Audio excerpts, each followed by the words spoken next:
எனக்கு இந்த love at first சைட்லலாம் சுத்தமாக நம்பிக்கை இல்லைங்க. ஆனால் இந்த லவ் அட் ஃபஸ்ட் பைட்டில் நிறையா நம்பிக்கை இருக்குது. எப்படின்னு தானே கேட்குறீங்க. நான் தொட்டு கூட பார்க்காத காய்கறியில் ஒன்றான இந்த கத்திரிக்காயை வச்சு புரட்டாசி மாதம் அதுமா உங்களுக்காக சூப்பராக ஒரு எண்ணெய் கத்திரிக்காய் குழம்பு எப்படி செய்கிறதுன்னு பார்க்கலாமா?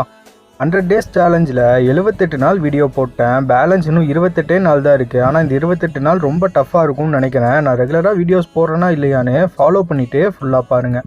ஃபஸ்ட்டு மசாலா ரெடி பண்ணுறதுக்கு எண்ணெய் நல்லா சூடானோன்னே சின்ன வெங்காயம், பெரிய வெங்காயம், பூண்டு, இது கூடயே மிளகு, சீரகம், சோம்பு, தக்காளி கூடயே தேங்காய், உப்பு நம்ம மசாலாவில் ஆட் பண்ணி நல்லா வணக்கிட்டு இது ஒரு ஃபைன் பேஸ்ட்டாக அரைச்சி எடுத்துக்கலாம். இப்போ குழம்பு வைக்கிறதுக்கு மண் சட்டி நல்லா சூடானோன்னே ஆயில் ஊற்றி கத்திரிக்காயை போட்டு நல்லா ஃப்ரை பண்ணி எடுத்தோன்னே அதே ஆயிலில் கடுகு, வெந்தயம், கருவேப்பிலை, பச்சை மிளகா போட்டு நம்ம அரைச்சி வச்சுருந்த பேஸ்ட்டையும் ஊற்றி நம்ம அரைச்சி வச்சுருந்த புளித்தண்ணி ஊற்றி ஒரு 15 நிமிஷம் கொதித்து பச்சை வாசம் போனோன்னே நம்ம கத்திரிக்காயும் போட்டு ஒரு 15 நிமிஷம் குக் பண்ணி மேலே நல்லா மல்லித்தலை போட்டு சாப்பிட்டு என்ஜாய் பண்ணுங்கள். நாளைக்கு பார்ப்போம்.